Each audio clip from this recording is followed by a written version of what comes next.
I don't have any shoes. I'll admit it. I will brag. Those players did not just go and whip that ass for us to be like, oh, good game. No, we whipped your ass. We took $800,000. Now we're partying with it. Yeah, who cares if you're in the Power 5 conference if you don't win it ever, or you don't beat any of the teams in it? Like, what's the point of that? Wouldn't you rather win the conference and say, like, hey, my team is good, than lose the conference and say, well, our conference is good? Well, I'll tell you what, I got two teams that got me gassed up. It's going to be a hell of a battle. It'll be like two dogs fighting over a milk bottle. Look, they don't call me Tip for nothing. And my tip is, look out for the group of 5 this season. They've been taking it to the Power 5 year after year. The only quarterbacks that ever get any love are from the Power 5. I could easily list off the top group of 5 quarterbacks I would rather have than those guys. I would be willing to bet that at least one of them is going to be in the running for the Heisman this year.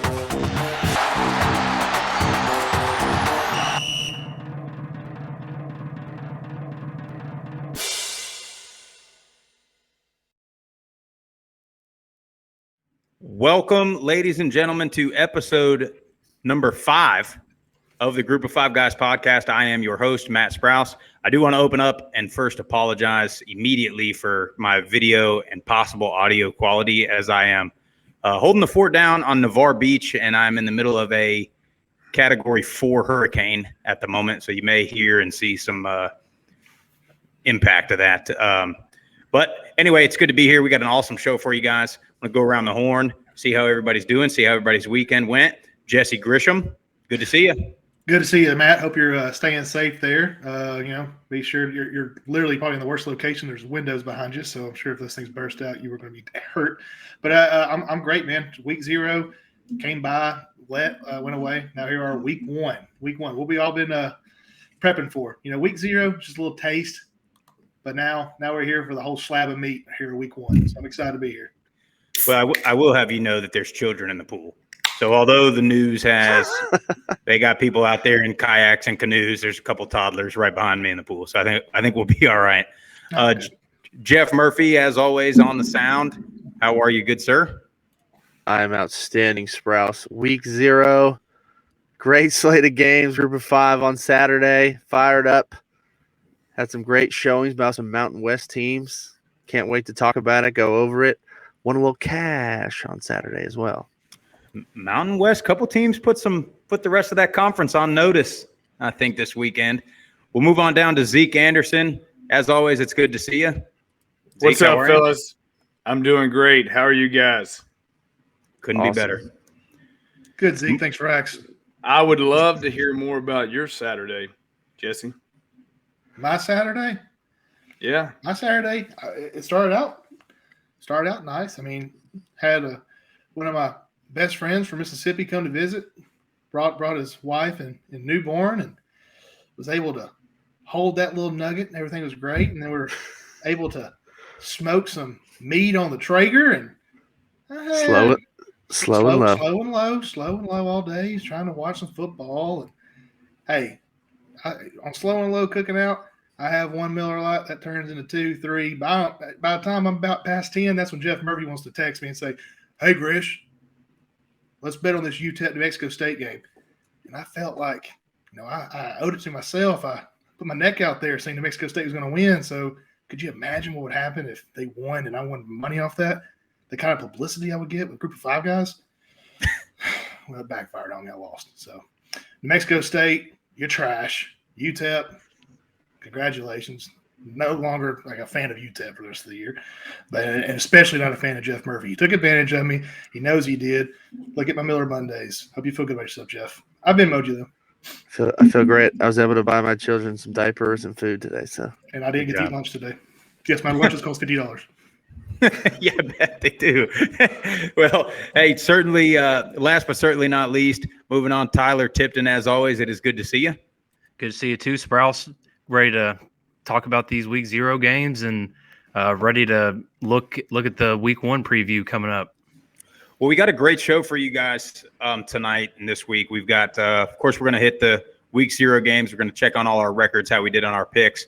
We're going to look at these week 1 games. There are a lot of them. Football season is in full swing, boys and girls. And then we've got a great interview You can see we're all representing Middle Tennessee. We got a great interview with head coach Rick Stockstill tonight. So I didn't even realize I was wearing the shirt. We'll definitely get to that. Well, it's about half off already. I can see that. See it from here. I'm over here hot. Tintin looks over there all nice and cozy, like to read a book by a fire. Yeah, I feel great. You're making me sleepy just looking at you. Yeah, I feel like Jess. I'm sweating over here. This room that I'm in this condominium here is like 80 degrees. I've set the AC to 68. It ain't doing anything. The door back here's clanging and banging because the wind's blowing. I got trees blowing behind me. I got a sign that says "Do not enter" because there's an important meeting in progress. And I'm just hoping nothing bad happens and I get interrupted. But as always, guys, like, subscribe, share, YouTube channel. We are now on Apple Podcast, Spotify for just the audio version of the podcast. Go on Twitter, Instagram, follow us at Group of Five Guys. Join the Facebook group, Group of Five Guys. That social media accounts are a lot of fun. You can let your voice be heard, get into some good debates. I want to get into this story of the weekend that, speaking on this hurricane, and not to take it lightly, I know I'm a good ways away from it where I'm at, but some of these Louisiana folks and schools are, or at least were, I think it's a good bit. It's died down quite a bit, but it's a lot of damage. And that Tulane game, I just want to bring that up because they had Oklahoma coming to town, and that was going to be a big one. That was going to be a great crowd, a relatively new stadium for Tulane. And that game just got moved to Norman. I'm not even 100% sure if they're for sure playing it still.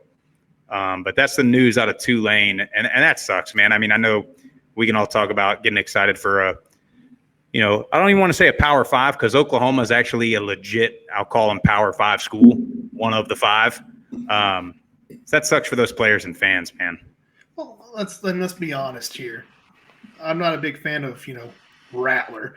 But they were probably going to go to Tulane and win that game. But just the ticket sales alone is going to be just huge for that university. And that's going to be a sellout crowd more than likely. Not saying they can't sell out another game. Hopefully they do. But it could have really made their season. And it's just a shame that now they have to go to Oklahoma and play over there. Yeah, it's tough. It's tough for Think Tulane. about the fans too. The fans were fired up about this first home game, and all of a sudden they get this Oklahoma game ripped out underneath them, in their brand new stadium. So I think Oklahoma fans, they want to go to New Orleans. Yeah. No doubt. Yeah, I mean, that's one of those things. And I will say this, man, we like to talk a lot of trash on Oklahoma, especially on Spencer Rattler, but give them a little bit of props for that. You don't often see like I said, a legitimate big-time program go on the road to a Group of 5 school. So let's give Oklahoma a little bit of credit on that. And of course, it doesn't get to happen, but hey, it's Football part gods. of the deal. Football gods. Yep. Yeah. Well, I want to get into the games from this weekend. Zeke, you had a big parlay. How close did you get on hitting on that thing? That baby hit. I wasn't just close. I was all over it. Especially with New Mexico State. Congratulations, Zeke. That was putting up impressive. their 3 points for Grisham. And I mean that sealed the deal right there. So hey, what about Grisham? What I do for you? I said New Mexico State putting up 3 points for Grisham. Oh yeah. That game sealed the deal. I think it was like the late game, but we were 2 out of 3 coming from UConn at Fresno State, 27.5. Fresno covered that. Hawaii at UCLA under 70. I bought it up a little bit. And then UTEP 9.5 at New Mexico State. And they smoked them 33. So those 3 hit. We're playing with house money coming into week 1. That's right. Excited to talk about those picks. So I told you, Zeke. I changed it up a little bit. I took UTEP 9.5. Won me a little more money. So you're right. We got a bankroll. We got some funny money to play with these next couple weeks. What a way to start the year, boys. That was awesome. Starting off ahead like that. I mean, all of us 4-0. Well, 4 of us 4-0. Well, yeah, so everybody's 4-0 right now. If you just look at win and loss columns, everybody's 4-0. We're shaking Vegas down. I don't know why I went to New Mexico State. It's funny whenever you got to trust your gut, Grish. I did. I got a big one. But Sunday comes, and then you look back at these games, you're like, what was I thinking? It happens to me every year. But like literally every one of these games, you look at these 4 Group 5 games, It's like anybody would have taken this. But yet here comes my dumbass. I'm like, nope, Mexico State. And I tell you what, Hawaii, the Rainbow Warriors, can't be. They look bad. They were bad. They were bad. I'm not saying UCLA. I will not be convinced they're that good. I think LSU goes and just dismantles UCLA next week. I mean, UCLA had 244 yards rushing on the ground, 244 yards. And they had over 100 in the first quarter. Over 100. Well, that was my worry going into that game was how they were going to fare up front against a much bigger, stronger, whoever controls the trenches in those games a lot of times dictates what's going to happen. And, I'll tell you, just Murph, being undersized and being pushed around. I'll tell you, the Hawaii defensive line unit gets the Swag Bear and Atrocious Award. They just got obliviated. Yeah, and I will say, I don't think any of us are real confident in UCLA, but all the ESPN guys seem to like UCLA going into that game and going into the year as a contender in the Pac-12. So we'll see. I mean, obviously, week 0, you really don't know anything until you get halfway through the year how good anybody is. But but none of us really thought that Hawaii was going to go in there and nobody called for an upset. I mean, we thought it may be a little closer, but they were supposed to slow it down a little bit in the first half, and then UCLA was supposed to finish it out, but they came out right out the gate. Yeah. If I was a betting man, which I wasn't for this game, I would have done a Hawaii plus 17. I would have lost more money. I thought they would have kept it close, but I took UCLA to win at least by 14, and they covered that. Yeah, I mean, and we mentioned the UTEP New Mexico State game. I mean, I was on here fighting tooth and nail to tell y'all New Mexico State was not good, and I mean UTEP looked pretty good though. I mean, it's a good solid win for them. Yeah, going into the year. So. Yeah, and they did what they were supposed to do. I mean, playing a team like that, they handled business. And was it the prettiest game in the world? No, but they made plays and they scored points and they shut New Mexico down. So they were who they thought they were. They let them off the hook, right?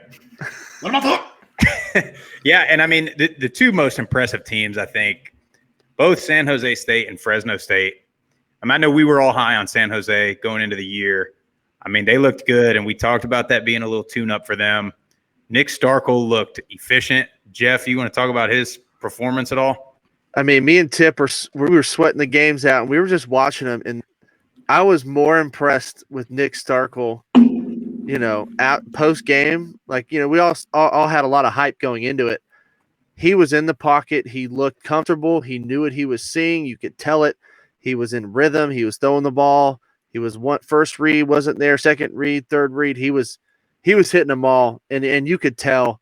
And it was honestly a fun game to watch, and it was a fun game to see a quarterback like that do exactly what they were supposed to do against a team like that. And Southern Utah's they're a pretty good ball club. I mean, they fought hard and they scored some points, but him and I tell you what, one guy that showed up on my radar, and Tip, we talked about this. That running back for San Jose State, Tyler Nevins. Tyler Nevins, yes. That guy he's a guy on that offense that I honestly was not on my radar. He's all over it now. Let's just wait. Okay, they played Southern Utah. Let's wait till they get USC next week, and then we'll get a better. I'm with you. I'm not. Look, I have him running the table. Guy ran over some 1AA guys. Let's. It's not that they did it. It's how they did it. Yeah. So it's a difference. Me and Tip were there watching. We watched the whole game. So, in that Tip, what do you think about Tyler Nevins, man? I think Tyler Nevins played a great game, and that's what, in my opinion, that's what helped Nick Starkel have such an efficient game. They did such a great job running the football. I mean, Tyler Nevins averaged 7.5 yards per carry, and when you're running that play action off of that, and it freezes those linebackers, Nick Starkel had plenty of options open downfield and was making the throws, and that offense looked incredible. And he's just a load, man. Every time he ran the ball, he was just running somebody over or stiff arming somebody off of him. And then, like you said, Nick Starkle, he was check the stat line: 16 of 27, 394, 4 tugs, and then he had a rushing TD. It's a pretty good day at the office. And they took him out in the fourth quarter. Yeah. You know what the best part about the San Jose State game and then going back to the Hawaii game is on TV, and I don't know what the announced crowds were, but it looked like San Jose State had a pretty good home crowd, and UCLA Stadium looked empty. I know it's bigger and all that, but that was good to see that San Jose's got a little buy-in because they got a damn good team there.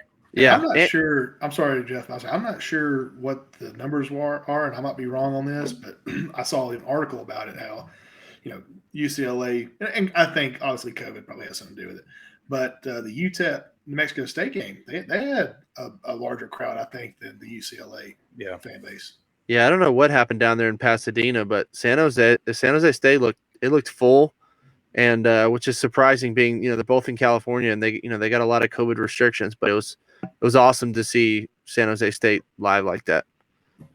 Well, Jeff, you talked up Fresno State a little bit going into the preseason, and we all talked bad about UConn, but Fresno State, your boy Ronnie Rivers, they look good, and I'm not going to sit here and tell you they're beating Oregon next week, but it ain't going to be an easy one for Oregon, I can tell you that. No, it's not. And I know Oregon's got a pretty good defense, or at least that's what they're saying. But, again, it's not the fact that they beat a UConn team that haven't played in 2 years. They shut them out, and they did exactly what they were supposed to do. Jake Haener was dropping dimes all over the field. And the same thing as when I was – same comparison, to Nick Starkle. He was in rhythm. You could tell he was recognizing what the defense was in. He was putting the ball right where he needed to be. He was going through his reads. It's just fun. From a quarterback's perspective, it's just fun to see those guys doing that. And, Haener's line too. He was 20 of 26, 331 yards and 3 tugs. And he threw this one seam route that went 60 yards to Ronnie Rivers, and it was in between two guys right down the seam, and then Ronnie took it the rest of the distance and tip that put Ronnie Rivers in a category alone, didn't it? It did, yeah. So that put him at 45 career touchdowns, which is the most in Fresno State school history on that touchdown. And we know that Fresno State has the best checkerboard end zone in the country, ain't that right, No, Jeff? no doubt. Oh man, but let's so we talked to Coach Stock. We're going to play that interview for you. They go into a week 1 game against Monmouth. We had a pretty good interview with him. Let's go to it.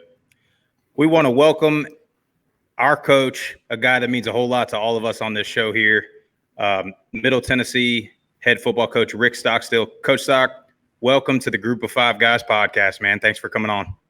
Yeah, I'm fired up about it, Matt. Thank you. Good to see you guys, Jesse, Zeke, Murph, all you guys, man. Great to see you. It's great to see you, Coach.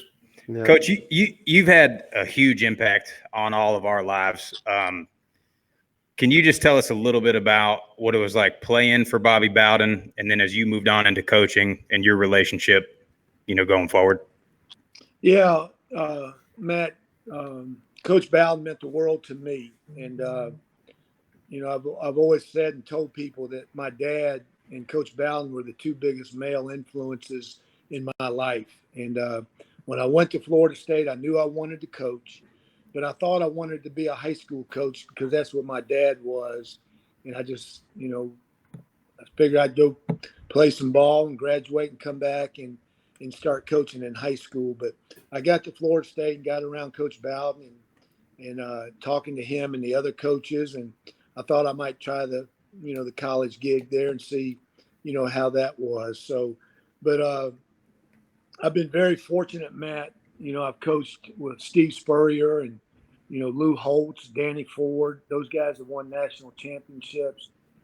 Larry Little, who's in the NFL Hall of Fame. But I've always tried to coach and treat people like Coach Bowden treated us. And he was just such a genuine person. Never met a stranger. He was always, his door was always open. A lot of coaches say they have an open door policy, and some of them do and some of them don't. And Coach Bowden did. He was always honest with us. You always knew where you stood. And just the impact that he had on me, not only as a coach, as a player, it just means the world to me. And I'm fortunate, lucky, that I get to say that, I got to play college ball for the best college football coach in America, or best college football coach ever. And, he just treated people with respect. And what you saw was what you got. And, from the media, how he dealt with the media, he was always cordial and respectful to them, no matter, what kind of question he got. And I told our staff when we met before we started camp, I said, when somebody writes you a letter or an email or a phone call, you got 48 hours to answer it, respond back to it within 48 hours. And I used the example. I talked to Coach Bowden in the early June when he told me he had pancreatic cancer and his days were numbered. I wrote him a letter just telling him how much I loved him and what he meant to me and everything. And, he's 91 years old, and I get a letter in return from him. And I told our staff, I said, he's 91 years old. If he can write, a letter back in response to me, we can do that no matter who we get a letter or an email or a phone call from. So he's a special man in my heart, and I'm just very fortunate that I got to play for him. Coach, I'll speak for probably all of us, and I'll say, you do a heck of a job living up to that. Because I think anybody 100%. that's ever played for you, whether it be, a guy like me, didn't play a whole lot, all the way up to, some of the NFL guys. I'm usually less than 48 hours. I'll say that on a text or email. So we appreciate that, man. Yeah, we love you, Coach. And again, I've always taken, pride in, when I go into your homes and recruit you and say you're going to take care of your son, I'm going to take care of your son. That's a strong obligation that I don't take lightly. And if you guys remember back to all your banquets that you had, when it's my turn to talk, one of the first things I say is to the parents out there, thanks for giving me the opportunity to coach your son. Because it is important to me that, I want you to have a great college experience, not only as a football player, but as a student, and, that you can tell your buddies and, you want to come back to a game. You want to come back to a practice. You want to call your coach and just check on them, that, you don't leave, feeling, man, I wish I'd have gone somewhere else. Yeah. Awesome. Yeah, there's just, Coach, just before I get into my question, you may, you're proud and, you can tell everybody you played for Bobby Bowden, but I stick my chest out and say, I played for Rick Stockstill. So 100%. I appreciate you saying that, Jesse. Yeah. It means a lot. This, podcasts and all that kind of stuff, just that means a lot to me, because you guys know me. You guys know me as well as anybody knows me. And you know how much you mean to me, whether you were All-American, All-NFL, or, didn't play. You guys mean the world to me. And as a coach, that's what you want to hear. Like I always told you guys, you're not going to miss practice. You're not going to miss the games. You're going to miss the locker room. And to me, that's part of being in the locker room, that Jesse says, what you just said, it's special to me. Yeah, it's the weird things I miss. I miss walking into the gymnasium and just seeing a random coach walk by. Just what kind of compliment, sitting in the training room with Robbie, watching the bears out of the river before each training session. It was just little things like that. So I didn't exactly miss the inside drill and running 110s and looking at Coach Stock. We're running gassers, and he just telling me 3 more. Then actually it's 5. He's messing with me. And I really do miss it all. I miss it all. I do. Just to add to that, and to show you an example. I mean, you got 5 people on this podcast that are from all different areas of the world, and 10 years later, here we are spending and talking every week to each other. So that's a big part of, you had a big part to play in that. Absolutely. Yeah. And your ability to tell the future, because when I came here, you were like, I promise you, you ain't going to leave. And by God, 11 years later, I'm here, married with 3 kids. That's funny.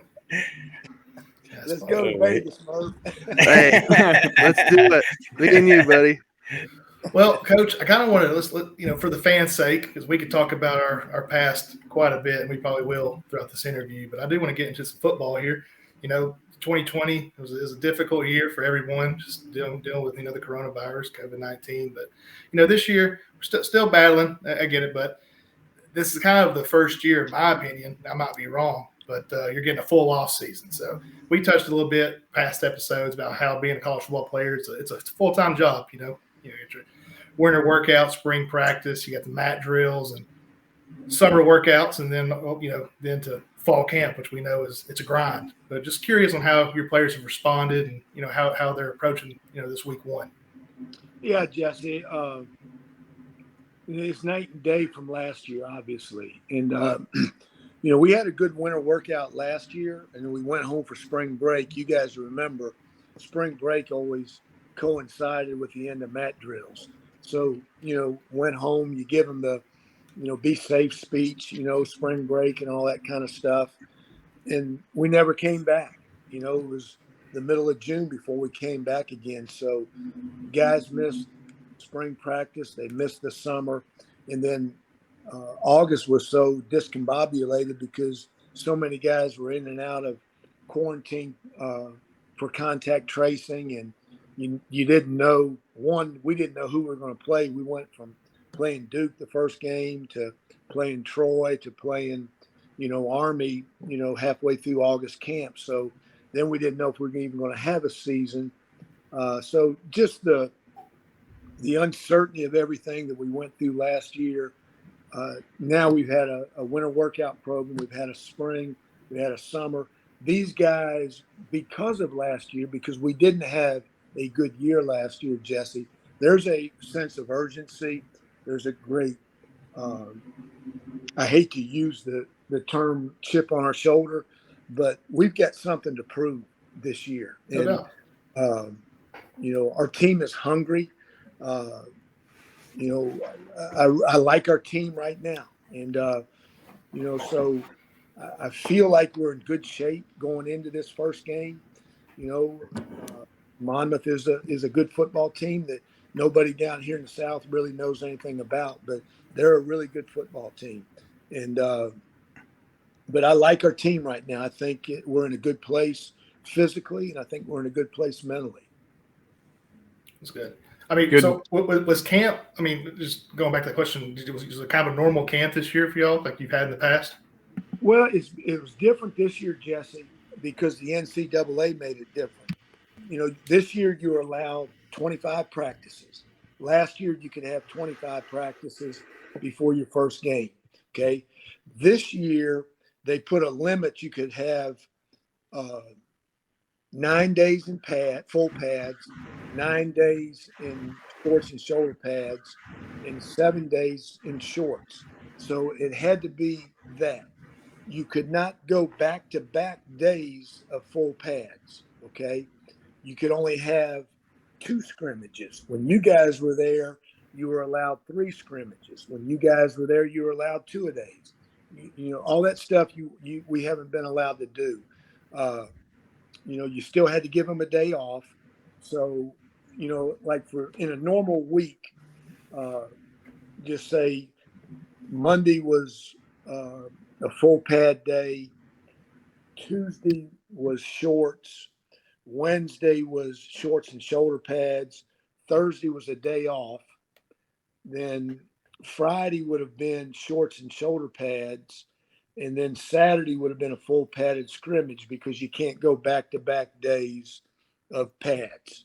So I had to do it, everybody, not I. everybody had to do a good Right. job how they planned their calendar out and how they were going to practice. So to say it was a grind, it was probably more of a grind just because of the days are longer. You know, we practiced in the morning, we met in the afternoon, we went to dinner, we met at night. You know, so just the length of the day was a grind, but the actual practice was not a grind because it's in reality what you guys went through, what people before you went through with two-a-days and pads and just one day after another. That was a grind. No doubt. No doubt. I don't even know how you keep up with all that, all the rules and golly, that sounds Well, now we can officially say, well, back in my day, it was a lot tougher. right. It's official. Yeah. You heard it here first, guys. That's funny. Hey, Coach, to touch a little bit on the offseason, you added some pretty big transfers. You know, Bailey Hockman at quarterback, you Petaway and Amir Rasul. How has that impacted your offense? Because in the past couple of years, you know, there's been some depth issues offensively, skill-wise and health-wise. So how does that impact the team? Yeah, Zeke, I think moving forward anyway, the transfer portal obviously is here to stay, and people are going to continue to recruit that. But let's kind of go backwards.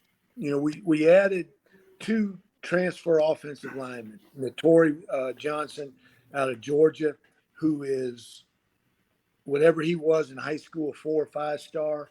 It was legit. I mean, this sucker is Josh Walker size, but he runs. I mean, his ankles are big as a pencil. I mean, he's athletic. He can run, strong as Josh. Really talented kid, young man. Jamari Williams, who transferred from Arizona, will be a depth guy. You know, he's going to help us. Right now, he's the number 2 guard, but he's a good player. Then we signed 2 junior college offensive linemen, a guard and a tackle. And I think the tackle has got a chance. Jackie Graham has got a chance to help us this year. And then we signed a transfer wide receiver, Isaiah Gaddings out of Gardner Webb. And he's a pretty looking sucker now. He's probably 6'5", 230. He can run pretty good. Just a really big target out there that's a good player. And then the 2 running backs, you know, it's funny. This is their first year, but it seems like they've been here forever because they were supposed to play last year, but both of them opted out.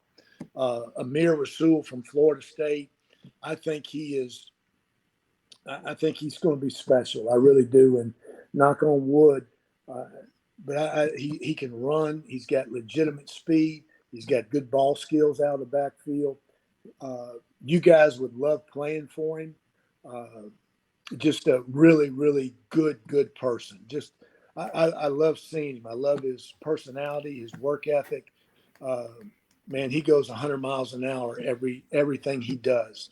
And then Martell Petaway, West Virginia, you know, he opted out last year too. And, you know, not quite as fast, a little bit different runner, a little bit more of a slasher, good vision, catches the ball well also. So I think those 2 guys, along with what we have coming back, Frank Pizant, Shaitan Mobley, Brad Anderson, you got 5 that I feel are really capable backs. And then Bailey Hockman, the quarterback from NC State, has come in and done a nice job. But we've got good competition going on there with him and Chase Cunningham. Been really impressed with Chase. Chase has had a really good camp, had a good summer. And so we got good competition there. But I think probably, Zeke, maybe you're alluding to this. We've been so one-dimensional the last 2 years where our run production has come from the quarterback, not the running backs, okay? and we were so predictable there in what we were doing, and it hurt us. We got to get back to where we're throwing the ball, and the running backs, the quarterback throws it and the running backs run it. And we got to get back there. And Asher was a really good runner. I mean, we took advantage of his skill set. But I think now we've got some really, really special running backs that are going to help, make our offense more balanced and less predictable, and hopefully not one-dimensional. Awesome. Well, I know we're Good all deal. fired up to watch you guys this year and support you guys, and we'll keep it on the offensive side of the ball. I mean, you also added a couple new coaches, and one being Brent Stockstill, your son, and Coach Dearman. I mean, what the energy that those two guys bring, how's that going to improve you guys this year? Yeah, Murph. I mean, to me, you hit it dead on the head there. That both of them, love being here, and I think, if you look at your jobs, if you don't love what you're doing, if you don't love where you're going to work every day, it's a grind. It's not enjoyable. And both Brents are extremely excited to be here. They've got great energy. They're positive, extremely positive. And that's rubbed off on not only their position groups, the quarterback and the receiver group, but the entire offense and the whole team. So just their, pep in their step, their zest, their excitement, their love, to be here. And Brent Stockstill, he's invested in this. He played here. Gilstrap played here. Those guys are invested in this program, and just they've had a huge impact already. We haven't even played a game yet. Yeah, I can't wait. Coach, I know Jesse brought up me that year when I was like the student assistant. I remember checking curfew at Scarlet one night, and Brent was in there, and they were playing like spades or something. And I like walked in, and he was furious, as if somebody I walked in there, and I was like, everybody good. And Brent's like cussing. He's pissed. He had just lost a game of marbles or whatever the hell they were doing. So, I mean, it's exciting to see that.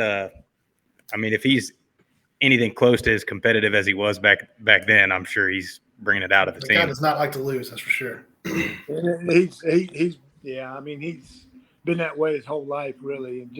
But that's, all you guys were extremely competitive too. And good players are competitive. Good coaches, are competitive. And just the influence that you have on your players from a competitive standpoint, and that's what I tell our team all the time. True competitors don't differentiate between venues. It doesn't matter if it's the weight room, you're going to compete your tail off. If it's a practice, you're going to compete, whether it's a game, whether you're winning by 50 or losing by 50. If you love competing and you're a true competitor, your spirit doesn't change based on the venue. And, so I think we've got a good competitive team right now. Like Murph and I in pool volleyball yesterday. That's right. Didn't matter what it was. We were pretty competitive. We were on the same team, so we were taking it to the opposing squad. Coach, talk a little My bit little about sister. I'm supposed to say that. Coach, talk a little bit about Monmouth. Like you said, not a whole lot of people in the South know about them. I know they played a spring schedule last year, and I mean, I can tell you this: they're no slouch. I mean, they blew out 3 teams, and then their only loss was to Sam Houston State, which ended up winning the FCS Natty. So, talk a little bit about them. Yeah, it's like I said, it's a really good team that nobody knows about, and Monmouth, they don't know. They've won their conference, the Big South Conference, the last 2 years. They played 3 games last year. They had a couple that got canceled because of COVID, but they won 3 conference games, and they got beat by Sam Houston State in the playoffs. They're the first round of the playoffs. I think it was 21-13 or something like that, 21-16. But they were throwing the ball in the end zone late in the fourth quarter to tie it up or go ahead. So they've got 21 of 22 starters returning. They've got a really, really good quarterback. Yeah, you'll be impressed with him, Murph, when you watch him. But they've got a good running back who's a preseason Walter Payton Award finalist, or not finalist, but a Nominee. Walter Payton list deal. They got two really good receivers. They're little, but they can roll. And then their offensive line are all 6-year guys. And it's an experienced team, an older team. Their offensive line is big. They're probably all, 310 plus. Their defensive line will probably look a little bit more like us. They're in that 270, 280 range. But they can run. They got good speed. And their back end, they're more of a zone team, Matt. Probably I think it's 19% of the time they're blitzing, so 82% of the time they're playing zone. They don't give up a lot of explosive plays, keep the ball in front of them, but they're a really good football team. Well, I mean, those are the games you can't overlook. That's for sure. Yeah, Those one double A games will sneak up on you and bite you if you're not careful. Yeah, so we're not overlooking them, Jesse, by any stretch of the imagination. And I've told them we know we're going to get their best shot, and let's make sure that we prepare mentally and physically, and they get our best. Yeah, no doubt. I got to go back to your earlier answer. I will say that. All the nice things you said about your players, I'm sure that the guy in Colorado, Josh Walker, probably was the happiest that you talked about how strong he was. So I'm sure he's going to appreciate that when he listens to it, because he wasn't that strong. I have a lot of respect for Josh Walker, not only as a player, and I'm not saying it. I don't even know if he's going to listen to this. I'm not saying it for that, but as a player, he was a really good person. And when he came to Middle Tennessee, he wasn't what he was when he Lord left. Lord no. Oh, his work horrible ethic, footwork. Yeah, his work ethic and his commitment of getting better. He got better every day or every year, and enabled him a chance to play in the NFL at the highest level. So I have a ton of respect for Josh. I give him a lot of hard time. Obviously, we are extremely proud of him, and he is the definition of getting to college and getting better every day, and then becoming all conference. NFL, played for 6 years, started every position. So now it's giving him a hard time. But Coach, I'm going to kind of touch on a sensitive subject here that we've all experienced. MTSU, the game day experience. Sometimes it's hit or miss. What in your opinion, what is missing at MTSU for, to get the high level game day experience? Get that environment back in Murfreesboro. It's a good question, Jesse. I think the big thing is, and you've tailgated, okay? So I see everybody out there when we do the Raider walk, and a lot of times people don't come in. They come to tailgate, but they don't come in. And to me, we've got to make pregame warm-ups. We've got to do something that's enticing for those people to come in. Loud music, you got DJs, you got whatever, but you got to create an atmosphere. And now that you can sell alcohol in the stadium, huge, where they don't have to sit out and tailgate to drink it. They can come in and drink it, and create an environment inside the stadium that's just as fun for them as sitting out underneath the tent drinking beer. So that, and you guys all know, I mean, Middle Tennessee is still a suitcase, a commuter college type deal, that we've got to find ways to get the students to come to the game instead of going to Knoxville, or instead of going to somewhere else there. So to me, I remember, and I still do it. You guys remember, I wouldn't let you guys wear, another college shirt. I said, if you want to wear that, go there. Yeah.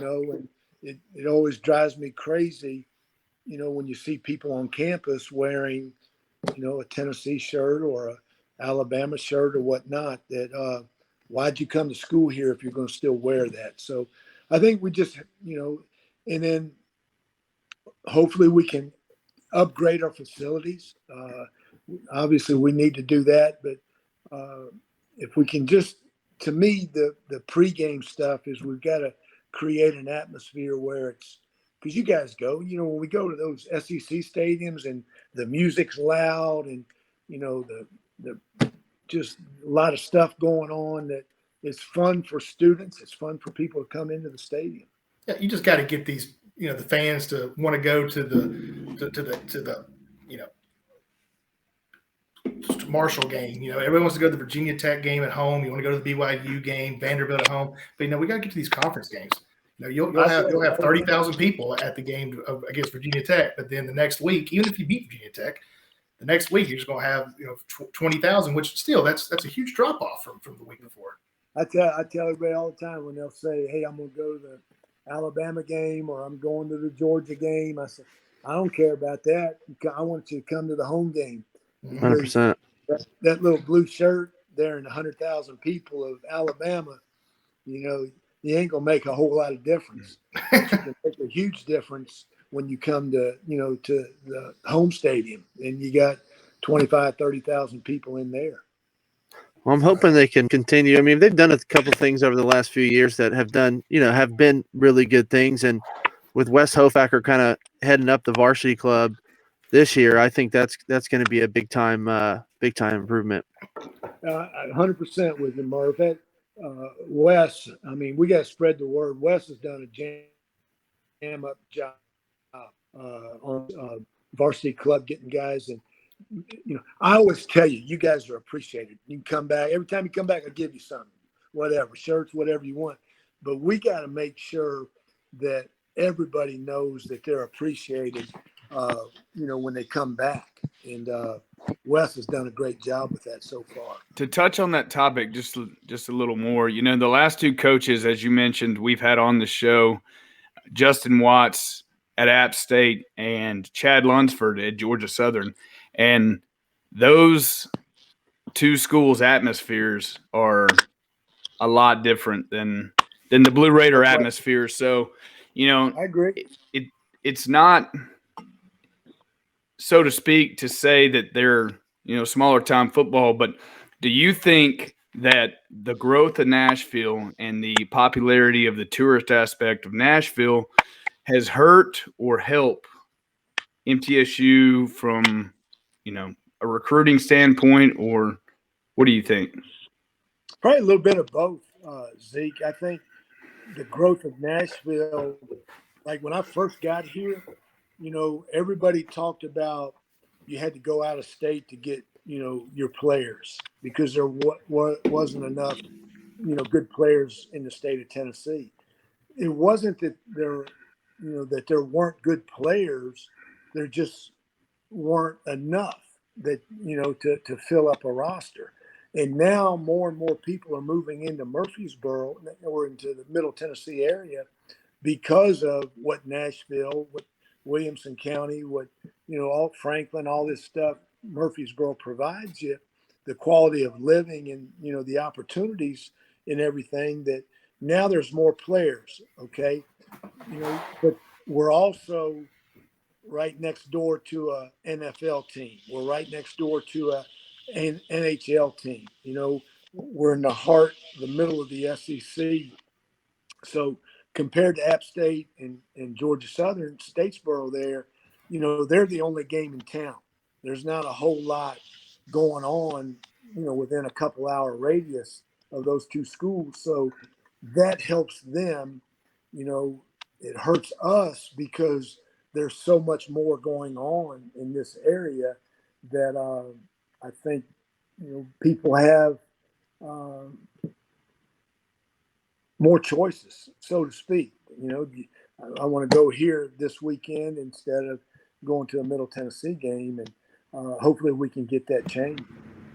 These people just knew how fun it was to drink a beer at the Raider Wall, man. That is damn good time. Prime No time. doubt. Well, Especially with I've you. seen it firsthand. I've seen it firsthand how fun it is. Well, I'm We- hoping with all these new people moving here, I mean, just working downtown the last 2 years in downtown Murfreesboro, I've met so many people that have moved here, and having 3 kids, like I don't want to take my kids to Nashville.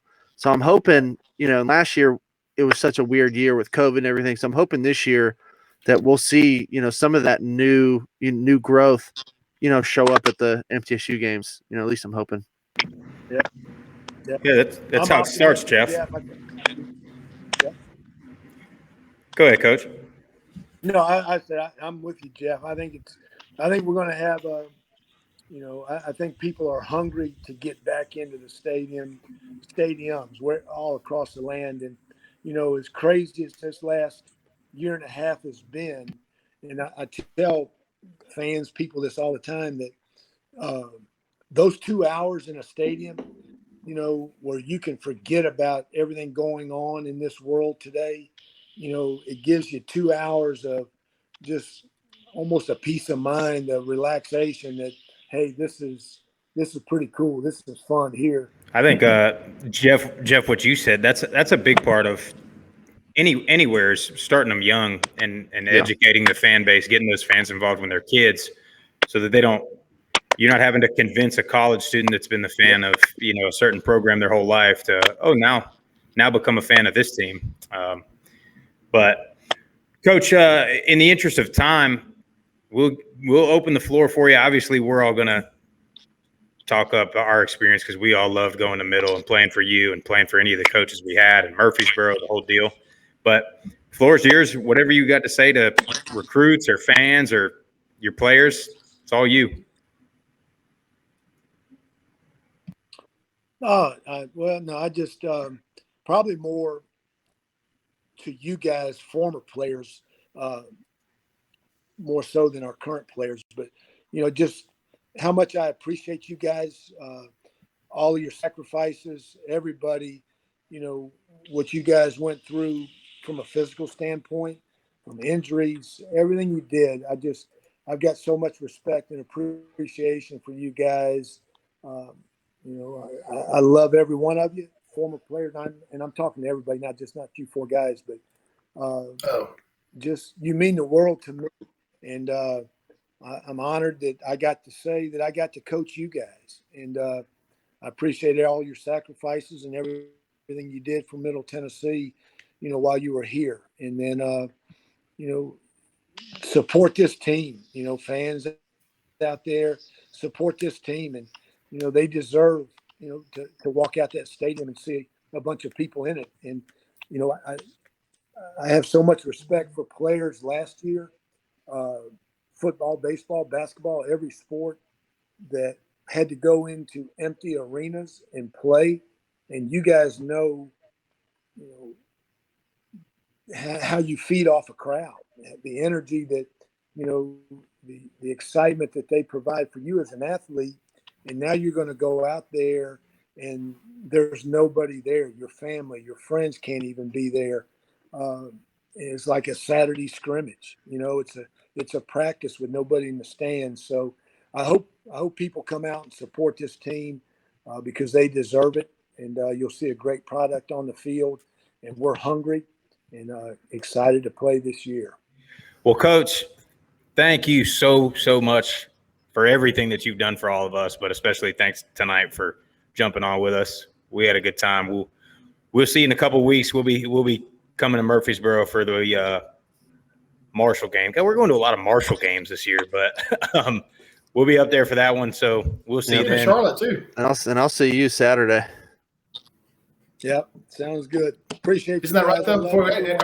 In Charlotte, MTSU at Charlotte. Yeah. That game? Okay. Yeah, we'll be there too at Charlotte. Yep. Yeah. So that's a Friday night game. Yep. That's right.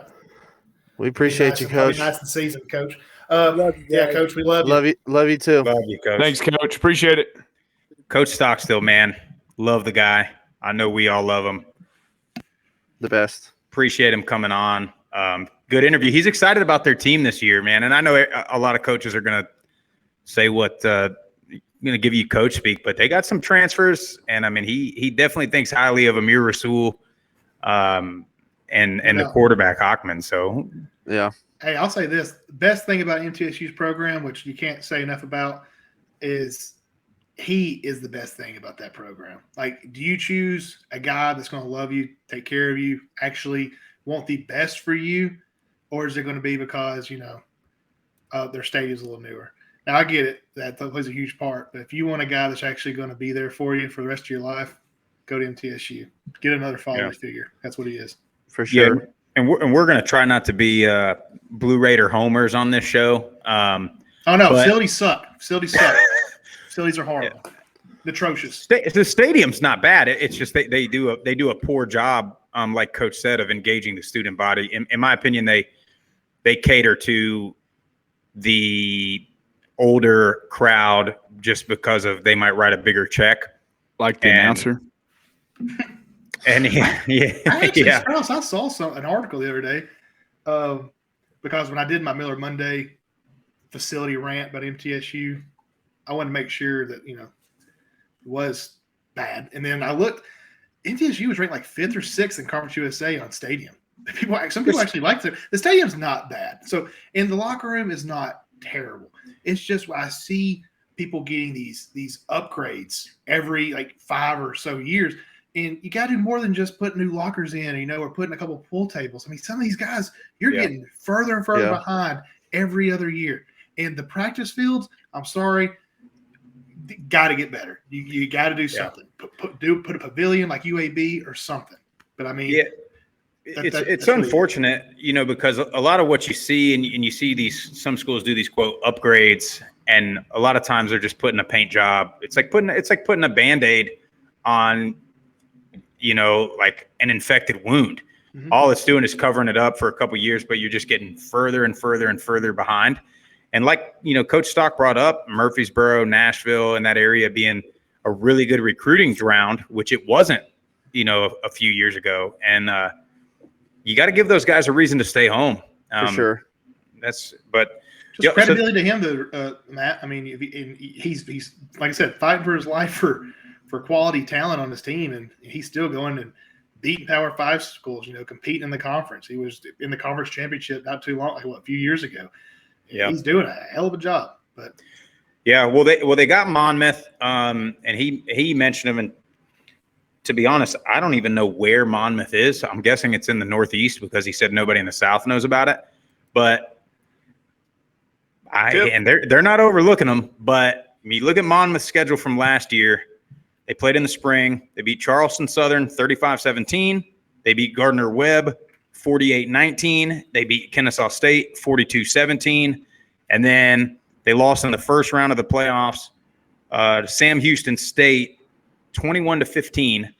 And Sam Houston State won the national championship. So that's going to be a bigger challenge than I think the average fan is probably looking at. For sure. You guys all think Blue Raiders take care of business, though? Yeah, I mean, I think they do. I think with the new transfers they got coming in, I'm high on this Bailey Hockman kid. I'm excited to see him play. And I think the biggest additions off the field are going to make a huge, huge difference with Brent Dearman and Brent Stockstill, adding those two coaches to the coaching staff. Yeah. And just knowing those high-energy guys and Dearman's philosophy offensively is going to make MTSU that much better than they were, because they're not going to be so predictable and they're not going to be in 4 wides every single play. Whereas now you gotta check them offensively with their formations, and they're going to be less predictable. They're going to be better athletically, and then I think they're going to be a lot better at the quarterback position. So I still think with a backfield threat. Yeah, for sure. Yeah, and I think it's a lot of fans look at when Asher O'Hara transferred. I mean, you look at some of the message boards and social media, and everybody's like, "Oh my God, whatever percentage of the offense he was," but that's not always telling the story. I hated that offense. Yeah, I mean, when you're running with the quarterback all the time, it's not necessarily telling the story. Like, yeah, and this is not a knock on O'Hara, the way the offense was run last year, but but just because he's running for a ton of yards, that could mean that he made the wrong read on an open receiver and ran with it and gained 5 yards. That's not the play that you want. Yeah. So hopefully, I think that was a combination of a outdated, predictable system offensively, and the guy had issues, in my opinion, getting through his first read. He was first read, and if it wasn't there, he was gone. He very seldom did that kid get to his second and third read. I'll retweet that. That's he was rolling outside the protection. Yeah, I said it. That system. It gets for sale on Amazon. You can buy the. Anyway, so all right, we're taking the Blue Raiders week 1 over Monmouth. Johnny's spanking. So let's go through and let's look at the rest of these games. We'll just go through everybody, make the picks, and we got 4 of us are 4-0 going into week 1. I gotta make up some ground, baby. I make up some ground. So this is where Jesse, you could make the mistake of making some bad picks, trying to go different from us in order to catch up, but you could be wrong, and it could put you in a hole. I'm just going to ignore what y'all say. I already got my picks listed right here. Just stick with my gut. Like I said, it's pretty big, and I'll love it. So we'll be all right. So there's a whole bunch of Group of 5 versus quote Power 5 games. Let's look at the ones that are just all Group of 5 or / independent games first. Let's get to it. This is a big game. East Carolina versus App State and Charlotte. Jesse, who you got? I'm going to go with App State here. I think App State makes a statement, and I don't think it's going to be even a close one. I think App State's because honestly they're also playing in the renovated no track stadium. I think the fans are ready for it. ECU will have a pretty good year this year, but App State puts it to them. That game is at a neutral site in Charlotte, but understood. I'm with you. It was but I don't believe there's a track. App State. Okay, I apologize. Well, App State still sticks it to them. Yeah, Jeff, who you got? Yeah, I got App State. I mean, I have East Carolina only winning 1 game, so. Tip? I got App State beating them by a couple of touchdowns. Zeke? App State for sure. Yeah, I agree. I'm taking App State. Interesting game. Army at Georgia State. Jesse, who you got? Okay, hate to chirp too much, but Army coming off a 9-win season. They've won 8 or more games the last 4 or 5 seasons, so probably going to be pretty good this year. But Georgia State loaded on offense. You got Cornelius Brown at quarterback. You got 2 good receivers, Cornelius McCoy and Sam Pickley. They combined for 1,200 yards last year. But I will say I like Army winning this game in a close one. Jeff, who you got? I got Georgia State. I'm taking them. Nice. Tip? Man, this is a tough one. I'll go with Georgia State at home by a touchdown. Nice. Zeke? Georgia State all day, Cornelius Brown. Yeah, I like Georgia State. I think given the entire offseason and camp to prepare for Army's option offense, I think gives Georgia State an advantage. There you go. We're tied now after that game. Here we go. Or I'm up 2. Interesting game. Miami of Ohio at Cincinnati. Jesse, who you got? I can't remember if I've talked about this on the air or not, but Miami, Ohio has Cameron Butler on the edge, but against 2 new tackles. I think he's going to have a heck of a game. Not going to matter. Cincinnati blows them out. Jeff? Yeah, Cincinnati's too much. They got too much firepower on both sides of the ball, so I think Cincinnati beats them by a lot. Tip? I got Cincinnati. They're favored by 23, and I think they cover.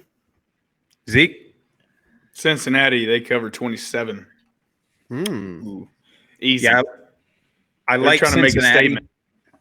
I like Cincinnati. I don't think that it's going to get out of hand, but I do think they cover. It'll be a late cover on that game. I think Miami plays them tight through the first half. Is getting out of hand, in my opinion. Well, yeah, but I'm saying you're looking at a 2-touchdown game. Middle of the fourth quarter, and they score at the end. Marshall at Navy, really interesting game. Jesse, who you got? Marshall. Jeff? Yeah, I'm with Marshall. Thundering Herd. Tip? Yep, I got Marshall as well. Zeke? Marshall, too many athletes. Yep, I like Marshall too. Here's a good one. Southern Miss at South Alabama. Jesse Grisher. I pondered at this one for quite a bit, and I'm just going to be honest with you. I don't know. So I'm just going to go with my heart, my gut. I'm going to say South Alabama wins at home. Jeff? I'm going to go with Southern Miss on this one. I think we were talking about that. I A good running back on that team in there. Frank Gore Jr. Frank Gore Jr. I think he has a big. Jr. I think he has a big game. I think they beat him. Yeah. Not by much, but I think they beat him. Yeah. Tip, who you got? Southern Miss by a field goal. Zeke? This is a coin flip. South Alabama. Thank you. Yep. Okay, I'm honestly very impressed with Zeke Anderson because I feel like there was a little bit of collusion here that y'all were just going to pick whatever I did. So Zeke, You're always the victim. Why are you always the victim? Well, that's typical here in 2021, isn't it? I'm very sensitive. I like. Sorry, Jesse. I like Southern Miss. I think they get back on track and get back to some winning ways this year. I think Frank Gore Jr. is every bit as good as the name would assume. I think this is a big coming out party for him. Let's go into these Group of 5 versus Power 5 games. Love the Power 5 Group of 5 games. There's a lot of them. First one on the docket. So we got South Florida at NC State. Jesse. NC State. Jeff. Yeah, NC State takes care of business. Tip. Yep, same here. I got NC State. Zeke. NC State. I like NC State. I think South Florida covers though at plus 18.5. Really? Yeah, South Florida, man. They got some. Going to throw that in there if we think they're going to cover. I think they got some. They got some athletes, and I think they can hang with them. We shall see. You said 23 points is getting out of hand, so I didn't say that. Half. Yeah, I said 23 points is getting out of hand. Yeah, you got Duke at Charlotte, a Power 5 going to a Group of 5 game. Jesse, who you got? I like Charlotte. I really do. But I've got a pretty good amount of Power 5 teams going down, so I'm going to take Duke. I think Charlotte. You can't pick them all. That's what I said. You can't pick them all, right? So it's going to be Duke. Jeff? Yeah, I think Duke takes care of business. I think they cover the 6.5. They win by more than a touchdown. Tip? Yeah, same here. I have Duke. They, I know it's last year, but Duke beat Charlotte pretty bad last year, so I'm going with Duke. Zeke, Duke -7. Had to get some odds back. We'll get back to that. I think you got that game as part of your weekend parlay, so we'll get back to that here in a little bit. It is. We'll highlight that one for sure. I like Duke as well on that game. You got Old Dominion at Wake Forest, Jesse. I would bet on this one. I mean, Wake Forest wins, but -31.5? Really? I would really think that Old Dominion would cover on that. So Wake Forest wins, but I don't think they win by 32 points.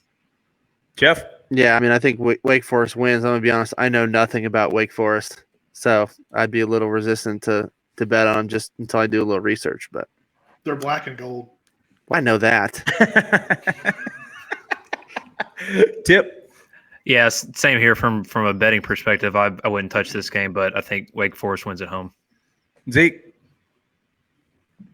Yeah, I mean, Wake Forest definitely wins. 31.5 points is a lot. So I would like to think that Old Dominion could put up a fight, but take the under. Yeah, let's take it, Zeke. Let's take it, baby.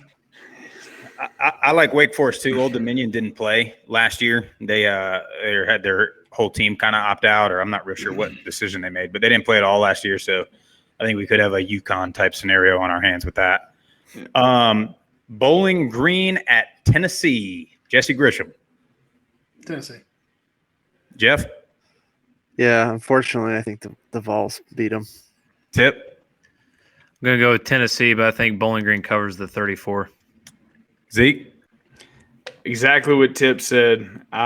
Tennessee wins the game and just raw size and athleticism, but Bowling Green can cover that. Yeah. I like, unfortunately, Tennessee in that game. Talk about that Oklahoma-Tulane game. It's no longer at Tulane. It's at Oklahoma. Jesse, what you got?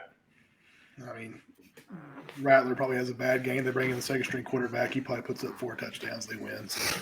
Oklahoma. Jeff? Oklahoma. Yeah, they take care of business in a big way. Tip? Yeah, I got Oklahoma, and they'll probably cover the 26.5. Zeke? Oklahoma. There's too much chaos going on down south. So it's a lot to deal with. Yeah, like too many distractions for Tulane right now. So they go down. Louisiana Monroe at Kentucky. Sneaky game here, Sprouse. Sneaky game. I think that La Monroe comes in there. They will lose, but I'm just going to throw it out. I think they lose by like 7 points. I think they're going to give it to Kentucky. And then Kentucky probably wins fourth quarter, last drive. It's going to be one of those kind of games. I like it. Jeff Murphy? I don't know if it'll be that close, but yeah, Kentucky wins. But I'd take the points there. What, 29.5? Yeah, 29.5. Tip? Yeah, same here. I think Kentucky wins, but I take Monroe with the points. Zeke? Rich Rod, baby. I don't know. Kentucky's good. They did have a lot of transfer. I just don't know how much their offense synced in the offseason. But I like my man, Rich Rod, and his son. So I'm willing to gamble on Monroe covering the points. I like it. Yeah, I think Kentucky wins. I think it's closer than 29.5, though. Western Michigan at Michigan. Jesse, you like it? I do like it, Sprouse, but I'm behind the 8 ball here. I'm going to go with Michigan winning this game. I am. Jeff? Yeah, I think those big boys up in Ann Arbor are just going to be too much for Western Michigan in the trenches. Tip? This game just kind of has a weird feeling. I don't know. Is Michigan going to pull a Michigan here? I'll go with Michigan, but I think it's close. Zeke? Michigan. Yeah, I think Michigan's going to be too much for them. Ooh, Fresno State at Oregon. It's minus 20.5 for the last odds I saw. So Vegas likes Fresno a little bit now. Jesse, what you got? Fresno came out the other day looking fantastic, putting points on the board. Jeff's very high on them. They're going to go into Oregon and get beat by 35 points. Jeff, what do you think? Yeah, I think Oregon wins, but I want to take Fresno, in the points, but you never know. But yeah, Oregon takes the game for sure. Tip? Yeah, I think Oregon wins, and from a betting perspective, I probably leave this game alone. Yeah. Zeke? For sure. Oregon wins, but I don't think they cover 20.5. I think Fresno can get them at 17.5. So, yeah, I like Oregon. I think that Fresno putting on a decent showing last week is going to almost press Oregon to make more of a statement in that first game. I agree with that. Well, let me say this. This is a big test for Fresno State, and we'll learn a lot. We thought we saw a good test week 0 with Fresno State. We'll learn how good this Bulldog team is going up to Eugene. Yeah, fair enough. Yeah, Oregon supposedly has the best defensive player in the country in Thibodeau. Yeah, he's got all kinds of NIL deals and stuff, so he'll be a lot to handle, but we'll see. You got Rice at Arkansas. Jess? Everybody beats Arkansas. I'm going to Rice. Jeff Murphy? I think Arkansas handles them. Tip? Yeah, same here. I got Arkansas at home. Zeke? Arkansas, they got some momentum, so they'll be all right. I got Arkansas as well. Louisiana Tech at Mississippi State. Grisham? Mississippi State. Murph? Bulldogs take care of business. Those big old boys up front. The Louisiana Tech Bulldogs? Or the Mississippi State Bulldogs? You caught me there. Hedge your bet, huh? You caught me there. Trying to pull a fast one. No, Mississippi State. Tip? Yeah, I got Mississippi State. Zeke? Mississippi State. Yeah, going to be a lot of cowbells going on there, Mississippi State. Central Michigan at Mizzou. Jesse, you love it. I do love it, Sprouse. Mizzou's on a 2-game season opening losing streak. Central Michigan returns the MAC freshman running back of the year and Kobe Lewis, who both combined about 6 yards per carry. McElwain, he's leading Central Michigan, and I take them going to Mizzou, creating the upset, making some noise for the MAC. Love it. Murph? I think Mizzou at home. It's going to be close, but I think Mizzou beats them. Tip? Yeah, same here. I think it's close. I got Mizzou at home, but they're currently favored at 13.5. I would probably buy up a point at 14.5, and I think Central Michigan covers that. Zeke? I would do the same tip, and I think to Jesse's point, they do have a great running back, but that defensive front for Missouri is just going to be – they're just a little too big. So I'm rolling with the swag bear on this. Ooh. Fire 'em up, Chips. I got the Chippewas of Central Michigan going into Mizzou, winning that ball game. Let's do I got it. 6 Power 5 losses coming up. 6 Power 5 wins happening in week 1. So, I don't think y'all have one yet. Stick to your guns. That's I'm a good sticking one. to 'em. This is going to be a tough one, man. Akron at Auburn. This is not one of the 6. No. Auburn hand it to Akron. Yeah. Murph. Yeah. Auburn. Easy. Tip. Yep, easy. Auburn. Zeke. yeah, Auburn. You thought about it. You thought about it for a second there now. Not I did so think fast. about it. Yeah. Yeah, Auburn. Auburn big. This might be one that you like, Jess. I like it. Syracuse at Ohio, the Bobcats. I do like it, Sprouse, but I do not have Ohio winning that game. I have Syracuse winning. Murph. Yeah, I think the Qs beat them. Tip. I got Ohio at home. Love it. Zeke. I got Ohio at home. I got Ohio at home as well. Another one, and here's another Power 5 going to a Group of 5. Texas Tech at Houston. I think that game's at the Texans Stadium, isn't it? NRG. Yeah, it is. I think it's not at Houston. It's not at Houston. Yeah. Texas Tech, Houston, in Houston, but NFL Stadium. Jess, who you got? I'm taking Houston here. I'm taking Houston to win. Murph. I got the Red Raiders putting up some points. Tip. I got Houston. Zeke. Houston money line, baby. Ooh. Yeah, I like Houston also. I think Houston gets back to their winning ways. Dana Holgerson gets them on track. They're going to be tough in the American this year. Baylor going to Texas State. Jesse, who you got? I got Baylor in this one. I think it's going to be a blowout. Murph. Baylor Bears. Tip. Yep, I got Baylor. Zeke. I got Baylor too. But I wouldn't be tempted to buy up a point. We'll circle back to that one towards the end of the week. We'll get him going, guys. We'll update you on the Twitter if Zeke pulls the trigger on that game. Yeah, I like Baylor also. Florida Atlantic, Willie Taggart going to Gainesville, going to the Swamp at Florida. I fired up for Willie Taggart, fired up for FAU. Unfortunately, Florida is Florida, and they're going to be pretty good this year. So I think Florida's going to put it to FAU. But I'm not going to say Florida wins by 24.5 points. So FAU may come in and stick it to them and lose by 21 or so. Jeff? I like Taggart, but I think those Owls fly down to the Swamp and get chomped up down to Florida. Tip? Yeah, I'm taking Florida at home. They're currently favored by 24.5. I'd probably buy down a few points, maybe down to like 20.5. Kind of like what Jesse was saying about maybe losing by 21. And so I'd get Florida at 21.5 or 20.5. This is one of those games where Vegas is giving a lot of respect to FAU, and I appreciate it. But Florida's pretty damn good, and they can cover that, I think.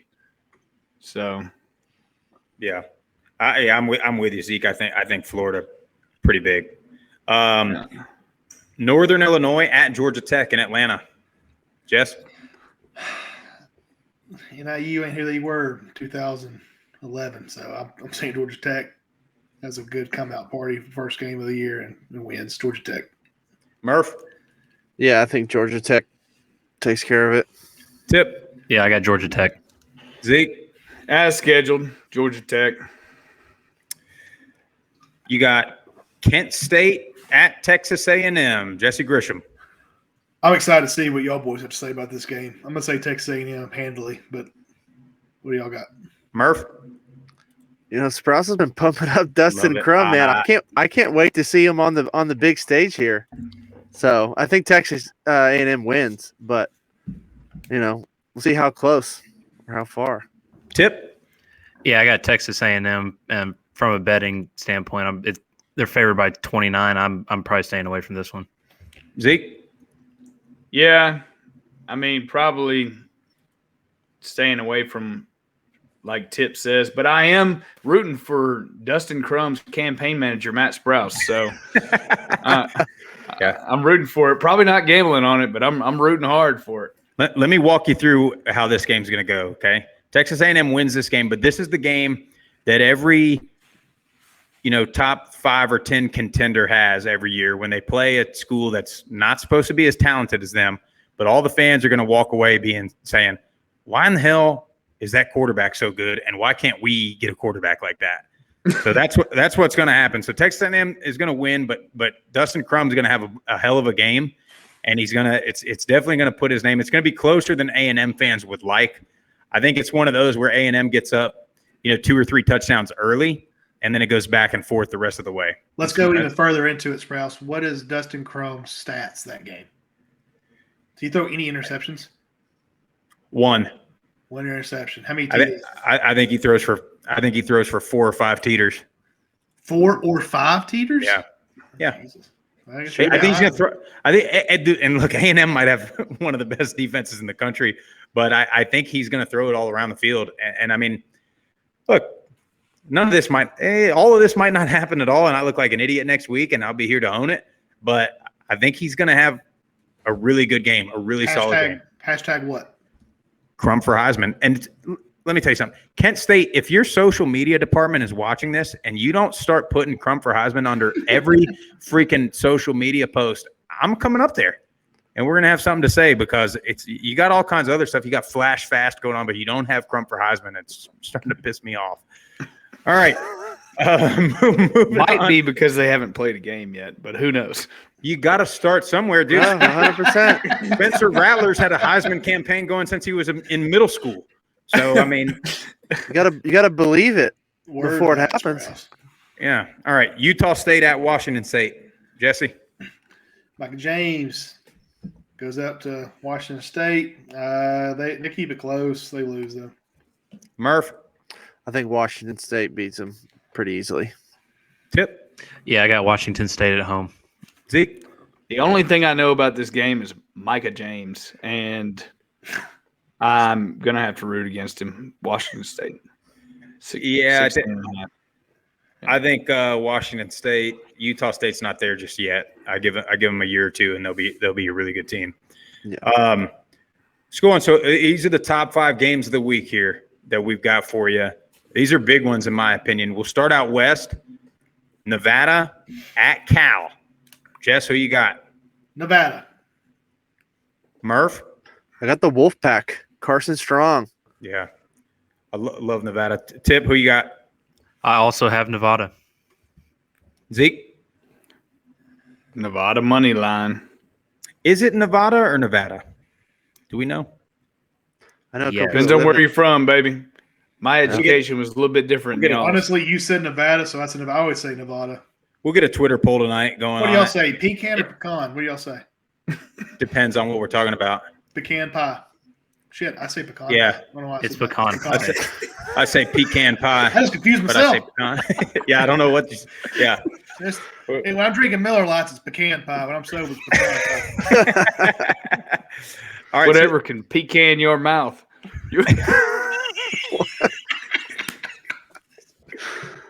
Can we cut that out? Or what?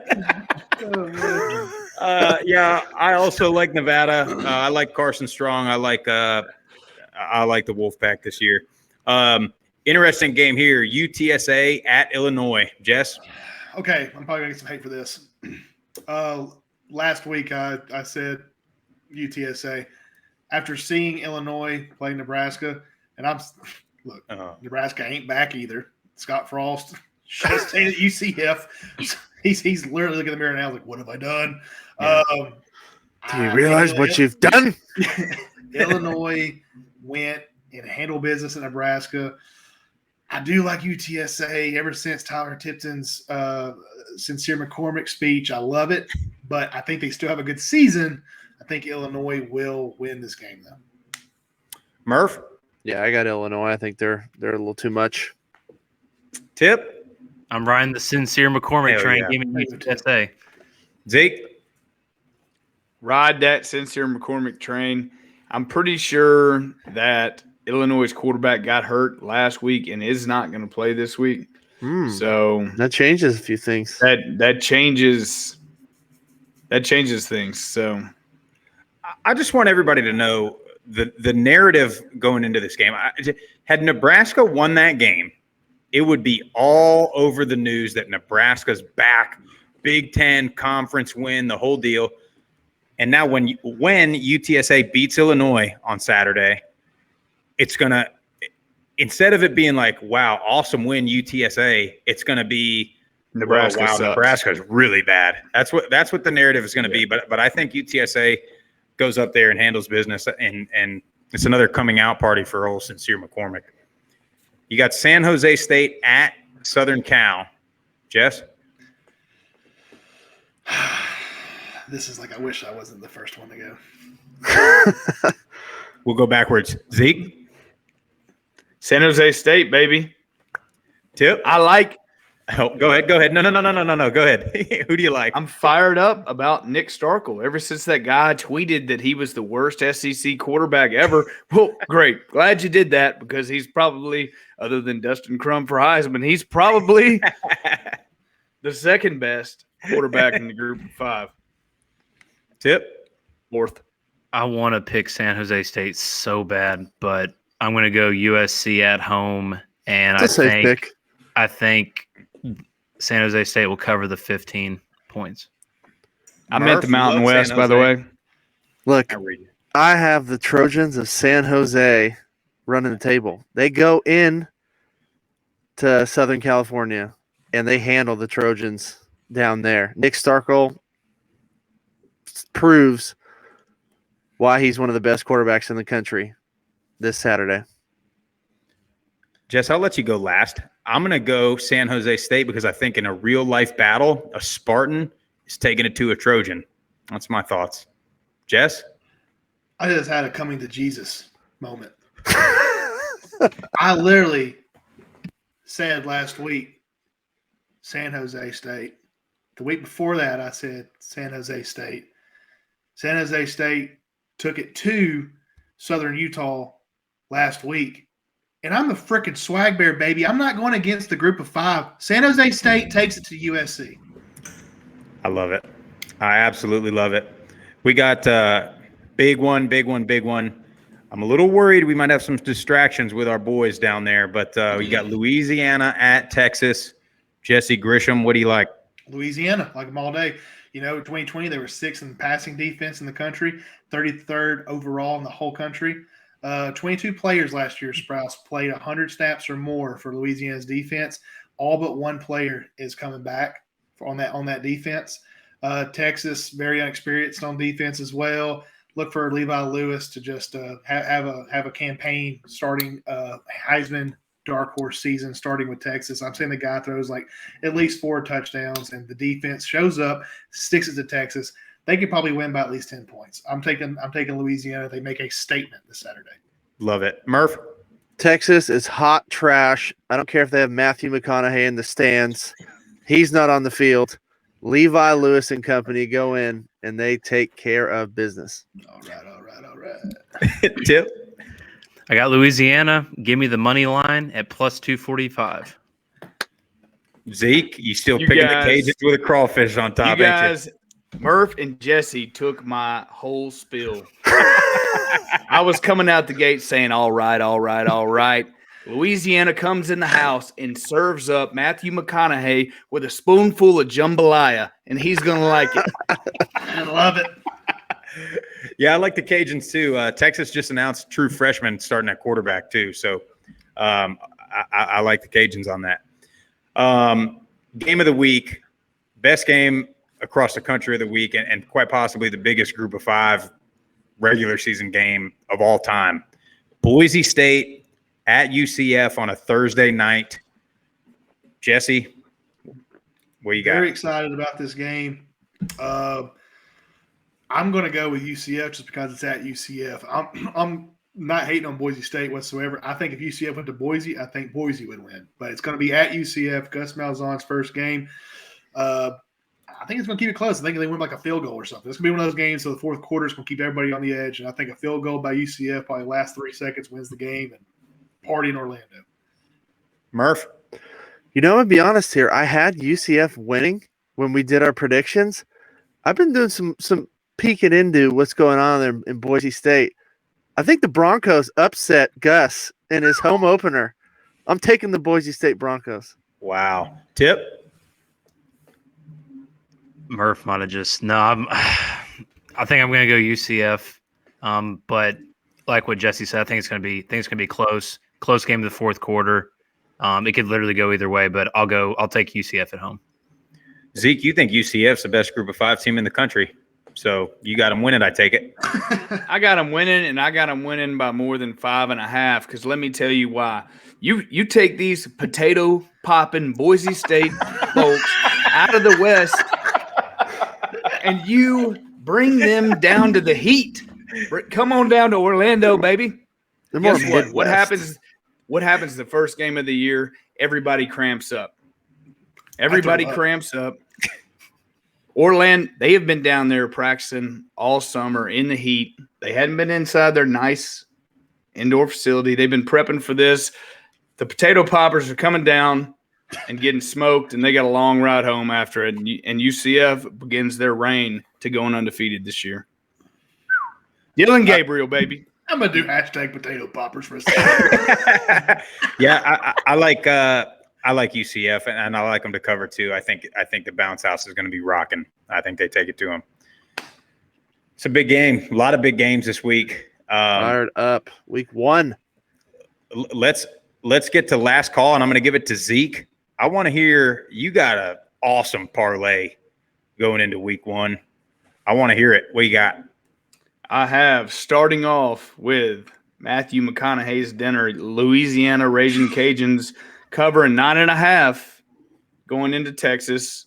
University of Texas San Antonio covering 6.5. That's an aggressive one. Georgia State 2.5 over Army. Appalachian State easy 9.5. When Chase Bryce comes out smoking it up, lighting it up, they're going to beat them by 17. And then I got Cincinnati. As long as they don't run out of gas, they're going to put up 27 points. So, and then I got Duke beating the hell out of Charlotte. And that is a $200 parlay to pay $4,000. Woo! And that, I like it. The only question is University of Texas San Antonio and Sincere McCormick. If he just cramps up, running for too many touchdowns, then we may have an issue. I like it, Zeke. Well, we'll keep you updated. First of all, thanks everybody for watching and listening. Thank you, Coach Stock, for jumping on with us. A lot of good football games this week. As always, like, subscribe, comment on YouTube. Listen to the podcast on Spotify and Apple Podcasts. Follow us on Twitter and Instagram, and join the Facebook group at Group of 5 Guys. That's all we got for you this week. Can't wait till Thursday night and we start watching football for 3 days straight. That's it. We're out.